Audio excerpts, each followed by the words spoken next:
Duck, my first word. Maybe that's why I was so drawn to that one simple metaphor in The Catcher in the Rye during my third form year English class with Mrs. Krause. At the start of the novel, Holden reflects, I was thinking about the lagoon in Central Park, down near Central Park South. I was wondering if it would be frozen over when I got home, and if it was, where did the ducks go? I was wondering where the ducks went when the lagoon got all icy and frozen over. I wondered if some guy came in a truck and took them away to a zoo or something. If you don't know The Catcher in the Rye very well, the novel takes place around the 1950s, following a young man named Holden Caulfield throughout his journey at preparatory school during the fall semester until Christmas. Although Holden is narrating the story while undergoing treatment at a mental hospital years later. Holden's worrying about the ducks hit me in a certain way. At first, I thought about the youthfulness of the question, and how I'm sure many children ask similar ones. Yet, those questions are honestly the basis of existentialism. Why are we here, Mom? I can picture my 8-year-old self asking my mother. Existentialism. This overwhelming word is defined as a philosophical theory or approach which emphasizes the existence of the individual person as a free and responsible agent determining their own development through acts of the will. Pretty grand, right? I'm sure this chapel talk won't resonate with many people, and to those I say, I'm jealous, but just wait. And to those who know exactly what I'm talking about, I say, I'm sorry. These questions are thrown at you quickly. You can read pages on pages about theories, but that would just feel like an entire library of books smothering you with your lungs grasping for air. But what is existentialism really? Well, for some people, like me, it can push you to do some questionable things. For me, it started with losing a bet to Hudson Jones in my drawing and painting class with Miss Duffy that I now had to slit a notch in my eyebrow. Many people would quickly back out of it, but at the time, my thought process was, heck it, nothing matters anyways, right? So I did it, of course. Many people thought I was literally going insane. I thought I was finally finding myself. This existential dread followed me like a shadow, watching my back at every move. The shadows eventually turned into demons, the demons growing, and growing within me, screaming to find their way out.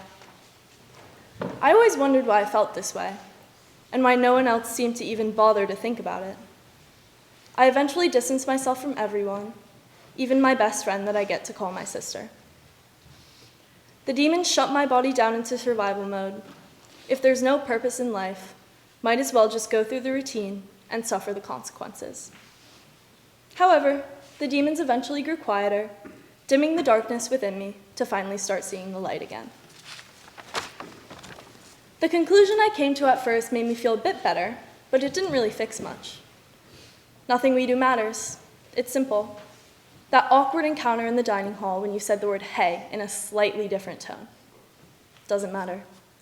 Falling down the stairs in schoolhouse like Freddie third form year and making an absolute fool out of yourself. Doesn't matter. See, I'm a big believer in the 5 years, 5-minute rule. If it won't matter in 5 years, why worry about it for even 5 minutes? I say that now, but most of the time I can't beat the anxiety that overtakes me over these quick, uncomfortable moments. We're extremely young when we come to Millbrook. Many people would see the third formers now and think, yeah, they've pretty much got it together at least. Let me tell you, they don't. Innocence is another substantial theme in The Catcher in the Rye. Holden wishes and wishes that he could protect anyone from going through the existential dread that he endures. He watches over his little sister like a hawk, protecting her from any prey that might make her lose any of her innocence. I want that 14-year-old Caroline back, the one who had big dreams, the one who only really thought about her sister and her dog and the little things like getting on honor roll for the first time, third form year, fall semester. But the reality of it is, Millbrook sucks the innocence right out of you. Well, let me rephrase. High school sucks the innocence right out of you. You walk into the big kid world thinking it's going to be all rainbows and sunshine, learning how to finally become an adult. And then it hits you. You really are an adult. You suddenly become aware of the evils in the world, how government officials are really just people and they have no idea what the heck is going on also. You realize that your parents are not gods and are not perfect, although you still love them, of course. I could go on forever about this, but I think you get the point. When you lose your innocence is when you can finally ground yourself. One day, the worrying and the questions kind of just go away, and you don't really know why. Your friends will say, "You're back," and your parents will say, "There's the Caroline that I know." But it's not the same old Caroline, and eventually you're okay with that because you have found your inner peace. True existentialists believe that we are born into a world with no meaning or purpose, but each person finds their way into their inner purpose and peace. Existentialism is the hours spent crying on your floor, dreaming and dreaming of not only the life that you want, but the life that you deserve. The life where you finally find your purpose, your peace. It may seem impossible, and those moments where all you want to do is lay in bed and sleep until the overwhelming feelings go away. The long school days where you feel like you genuinely can't do it. The fight with your sister or your mom or your friend that you feel like you can never forgive them. Those are your becomings. The useless days will add up to something. The answer you find is weird, and it's different for everyone. For me, I found my contentedness looking towards my future. I basically just started to dream again, without forgetting that in the midst of where you're going, how important it is to enjoy where you are. Your purpose can be simple. I'm not going to give examples because they are unique to everyone and can vary on large scales, but I encourage you to explore them. Try not to dwell on it that much like me, but start to find your peace slowly throughout the days. Find happiness within the clouds, within your favorite person that feels like home, within the moments that you feel true joy. Work on it gradually, even if it's something that isn't possible for either 10 or 40 years from now. When we come to boarding school, we let go of our childhoods. It's not something we talk about, but it's certainly something every single one of us is cognizant of. We drive down school road reflecting on the lives we could have had, the lives with our parents and siblings at home where we can be truly taken care of. At home, we have a security net. At boarding school, we set ourselves free and vulnerable to the dangers and dreads that we experience. However, I'm extremely thankful that Cage set me free, as I have learned more about myself than I possibly could have in any other setting. This right here is your reminder to be a good friend. Try and be the person that puts others first, no matter what.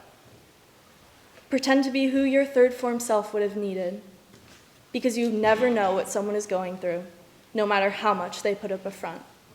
Because at Millbrook, that is honestly usually the case. See here, your friends constantly surround you, and you learn how to remember the little details about people. Show your friends that. Show them that you care and that you remember, because one day you'll be driving down school road on a dark winter night, crying with your friends in the car about how one day we'll have to let each other go into the real world all on our own. All I have to say is the idea of graduation hits extremely quickly, and you suddenly realize how much you forgot to appreciate time. The things I would do to go back to my first move-in day, so I could replay the memories from the past 4 years over and over again. It's true, we can't stop this train leading us into the future, but I will always remember my friends that turned into my family. The love I have for you all is something so strong that I will carry with me forever. I really wish I could go back to the girl I was a year ago today. not to be in her position, but to guide her, to tell her that it's all in the plan and that you have to lose your mind to feel your soul. I'm a big believer in the idea that everything comes full circle and everything happens for a reason. Cliché, I know, but let me continue. None of these things happen without manifestation, without taking a leap of faith away from the fear of rejection. But we live on a floating rock, literally. So what does the fear of rejection and embarrassment really have on you? Eventually, whether you like it or not, it's time to let your guard down, to let yourself truly feel. The ducks have fled the pond, the cards are in your hands, and it's now your time to take your power back and decide how you want to play them. Thank you.